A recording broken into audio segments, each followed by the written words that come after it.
పెట్టినాం, ఫైనల్గా ఇద్దరు ముఖ్యమంత్రులు డేట్స్ తీసుకొని. ఈ లోపల ఏమైంది, ఆగస్టు 10కి టెండర్ లోపలనేనాయి, ఆగస్టు 15కి వర్క్ అవార్డ్ అయింది, ఆగస్టు 20కి వర్క్ మొదలైంది. ఇప్పుడు 99% వర్క్స్ ఫినిష్ అయిపోయినాయి. ఒకసారి వర్క్ మొదలు పెట్టినాక దాన్ని ఆపే శక్తి government of India ministry of Jal శక్తికి లేదు. వాళ్ళు కోర్టుకు పోతారు, మేము కోర్టుకు పోతాం, తెలంగాణ కోర్టుకు పోతే ఆంధ్రప్రదేశ్ కోర్టుకు పోతుంది, కోర్టులో నడుస్తుంటుంది, కోర్టు డైరెక్షన్స్ ఉన్నాక కూడా కడతా ఉంటారు, పెనాల్టీస్ కడుతుంటారు. ఆ పరిస్థితి తీసుకొచ్చారు. మరి అంత మీకు ఆగస్టు 25 వరకు ఆ 20 రోజులు మీరు రాకుండా కావాల్సుకొని ఈ మీటింగ్ను పోస్ట్ పోన్ చేయించి మీరు Rayalaseema lift irrigation scheme construction ఏజెన్సీకి వర్క్ ఆర్డర్ ఇచ్చేదాకా కూడా మీరు ఎందుకు వెయిట్ చేయించారో మీకే తెలవాలి. నెక్స్ట్ సరే, ఇప్పుడు నేను చెప్పిన 4 టీఎంసీ నుంచి ఇది ఇంకోటి చూడండి. 2004 నుంచి 2014 వరకు ఫస్ట్ కాలం, 2014 నుంచి 23 వరకు సెకండ్ కాలం.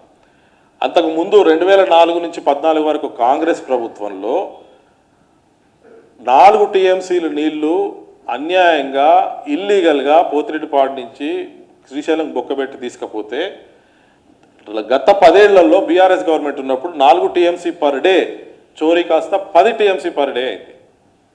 అంటే గత 20 ఏళ్లలో కాంగ్రెస్ ప్రభుత్వం 10 ఏళ్ళు, బీఆర్ఎస్ ప్రభుత్వం 10 ఏళ్ళు, 20 ఏళ్లలో తెలంగాణకు చేసింది ఇది. వాళ్ళు వీళ్ళనంటారు, వీళ్ళు వాళ్ళనంటారు. మేమేమో కేంద్రంలో ఉండి మేము సహాయం చేస్తానికి మేము ముందుకు వస్తాం, కానీ మమ్మల్ని అవసరం ఉన్నప్పుడు అవసరం ఉన్నా లేకున్నా వాళ్ళ పొలిటికల్ దీనికి అనుకూలంగా మమ్మల్ని తిడతారు. వీళ్ళు చేసిన నిర్వాహకం ఇది. నెక్స్ట్ సో ఇప్పుడు ఇంకోటి చూడండి, సంవత్సరం వైజ్ 2004-05 నుంచి 24-25 వరకు ప్రతి సంవత్సరము ఇల్లీగల్గా పోతిరెడ్డిపాడు ద్వారా పోయిన నీళ్లు చూడండి.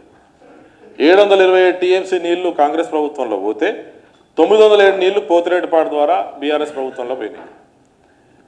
అంటే 1442 నీళ్లు మొత్తం. అంటే మచ్చుమర్రి ఉంది, అంద్రినీవా ఉంది, పోతిరెడ్డిపాడు అన్ని ఇల్లీగల్ డైవర్షన్స్. అంటే ఇది ఎట్లా ఏం చెప్తుందంటే ఈ స్లైడ్, రాష్ట్ర ప్రభుత్వము తెలంగాణ ప్రజల ప్రయోజనాల్ని కాపాడలేక కేఆర్ఎంబి అనే మేము ఒక బోర్డును పెట్టి మీరు కేఆర్ఎంబి గొప్ప చెప్పండి ప్రాజెక్ట్స్ మేము చూసుకుంటాము, కేఆర్ఎంబి చాలా కర్ర పట్టుకొని కూర్చొని అక్కడ ఎవరికైనా నీళ్ళు పోవాలో చేస్తుంది మంచిగా అని చెప్తే కేఆర్ఎంబిని తిడతారు, కేంద్ర ప్రభుత్వాన్ని తిడతారు, వీళ్ళు మాత్రం కాపాడలేరు.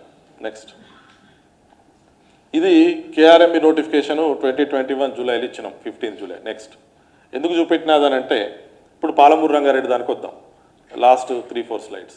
Palamuru Rangareddy lift irrigation scheme, దీని గురించి చాలా మాట్లాడారు చంద్రశేఖరరావు గారు. మేము కేఆర్ఎంబి నోటిఫికేషన్ ఇచ్చి మేము ఒక అవకాశం ఇచ్చినాం ఆంధ్రప్రదేశ్కి తెలంగాణకు.